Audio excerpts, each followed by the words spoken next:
Trump কালকে একটা tweet করেছেন, যাতে বলছেন যে মোদ্দা কথা হচ্ছে যে আমি এখন যুদ্ধ আর করবো না, আমার করে লাভ নেই, কারণ স্টেট অফ হরমুজে আটকালে ইউএসের কিছু যায় আসে না।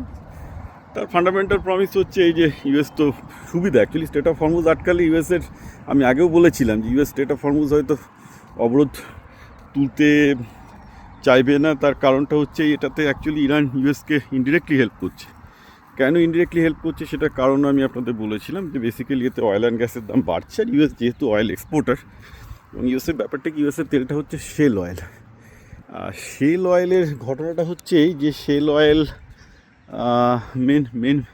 শেল অয়েলের মেন সমস্যাটা হচ্ছে এই যে শেল অয়েলের দাম অত্যন্ত বেশি, যেহেতু প্রসেসিংটা অনেকটা বেশি লাগে। তো এর মানেটা দাঁড়ালো এই যে শেল অয়েল বাজারে বিক্রি করা তখনই লাভজনক, অর্থাৎ আমেরিকান তেল বাজারে তখন লাভজনক যদি তেলের দাম মোটামুটি $85 বেশি হয়, যেটা এখন অনেক বেশি হয়ে গেছে। অর্থাৎ তেলের দাম কম থাকলে লোকে আমেরিকান তেল কেনে না, আমেরিকান তেলের দাম বেশি, অনেক নিচু, ফ্র্যাকিং করে সেল থেকে তোলে। এবং স্টেট অফ হরমুজ দিয়ে আমেরিকার কোনো তেল ট্যাঙ্কারও আটকাচ্ছে না, আমেরিকা নিজের তেল আর গ্যাস প্রচুর, আমেরিকা আবার বলছে এক্সপোর্ট করে, আমেরিকার কোনো এনার্জি সংকট নেই। তো ফালতু ওখানে গিয়ে কী কুচুর করবে, কারণ লোককে তো এই প্রশ্নগুলোর উত্তর ট্রাম্পকে দিতে হচ্ছে।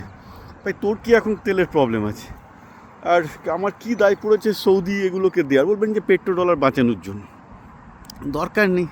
স্টেট অফ হরমুজ যেখানে কেঁচে আছে থাক, লোকে এমনিতেই ডলার দিয়ে ইউএসের কাছ থেকে তেল কিনবে, কারণ ইউএস তো ভেনেজুয়েলা রিজার্ভার পেয়ে গেছে, কানাডা রিজার্ভার সাথে আছে, আর ইউএসের তো নিজস্ব বিশাল ফ্র্যাকিং রিজার্ভার আছে। সবচেয়ে নর্থ আমেরিকা এখন সবচেয়ে বেশি, নর্থ আমেরিকা এবং ক্যারিবিয়ান এখন সবচেয়ে বেশি oil rich area after Middle East of course and Russia. তো ট্রাম্প মোটামুটি ওরকম একটা ইঙ্গিত দিলেন যে বেসিক্যালি আমি আর এইসব যুদ্ধের মধ্যে নেই, আমি এখান থেকে এখন ওয়াইন্ডিং আউট করবো, মানে এখন এক কথা তো আমি গুটিয়ে নিতে চাই। আমি তো বলবো গুটিয়ে নেওয়া অনেক বেটার, যে এই যুদ্ধ জেতার কোনো ইন্ডিয়া ইউএসের কোনো চান্স নেই। কারণ যেটা হচ্ছে সেটা হচ্ছে আপনি স্টেট অফ হরমুজ দখল করবেন, খার্গ আইল্যান্ড দখল করবেন। বাইরে ওদিক থেকে আমি আবার বলছি ইউএসএস ট্রিপলিকে খার্গ আইল্যান্ড দখল করতে পাঠিয়েছে, ট্রিপলি খার্গ আইল্যান্ডের দিকে এগোবে, স্টেট অফ হরমুজ করবে, সেগুলোরও প্রিপারেশন চলছে। অতএব ট্রাম্প এখন লোকজনকে ফলস সেন্স অফ সিকিউরিটি দেওয়ার জন্য, মানে শত্রুকে ফলস সেন্স অফ সিকিউরিটি দেওয়ার জন্য এই কথা বলছেন না, সত্যি এটা করতে চান, এটা একটু বিভ্রান্তিমূলক। বাট জিনিসটা যেদিকে গড়াচ্ছে এটা একটা খুব চিন্তার ব্যাপারটা হলো এই যে ট্রাম্প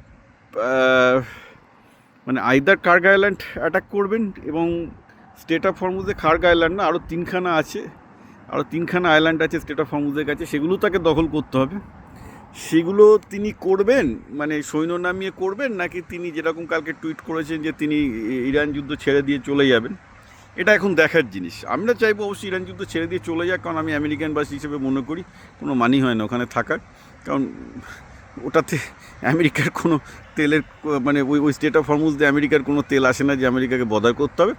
$1 প্রশ্ন উঠতে পারে, কিন্তু $1 দিয়ে কী হবে? $1 দিয়ে বেসিক্যালি আমি তো বলবো যে যেহেতু ইউএস অলরেডি ভেনেজুয়েলা এবং এগুলো থেকে অনেকটা বিশাল পরিমাণ তেল অলরেডি সেল করছে, ইট ডাজন্ট ম্যাটার। আর হঠাৎ করে ডলার ইকোনমি যে অন্য জায়গায় ক্র্যাশ করবে তারও অ্যাকচুয়ালি কোনো লক্ষণ নেই। কারণ বলা হবে যে কাতার, কুয়েত, সৌদি আরব এগুলো কী হবে, ওরা বলে নিজেদের মধ্যে মারামারি কর, ওদেরকে অস্ত্র বিক্রি কর, এই করবে, যে ওদেরকে বল যে আমাদের ইউএসের প্রচুর প্রাইভেট আর্মি আছে, সেই প্রাইভেট আর্মি নিয়ে নিজেদেরকে রক্ষা করুক। সেগুলো সবই তো করে, আরবের কান্ট্রিগুলো এইসবই তো করে আর কি, তো করুক, অসুবিধা কী আছে। কিন্তু মানে ফালতু আমেরিকান ট্যাক্সপেয়ারের টাকায় কেন বাবা গিয়ে ইরানিকে পোদ্দারি মারতে যাবে, যেখানে আমি তো মনে করি আমেরিকার কোনো স্বার্থই নেই। তো দেখা যাক ট্রাম্প কী করে। এখন ব্যাপারটা একটু সবাই একটু দোনোমনে আছে, কারণ এদিকে ইউএসএস ট্রিপলিও খার্গ আইল্যান্ড দখল করতে এগোচ্ছে, আবার ট্রাম্প বলছে যে আমি ওয়াইন্ড ডাউন করতে চাই। কী যে আমেরিকা চালাচ্ছে কীভাবে বোঝা যাচ্ছে না, এবং অনেকে বলছে এটা ট্রাম্প বলেছে অ্যাকচুয়ালি জাস্ট মানে অ্যাটেনশন ডাইভার্ট করতে।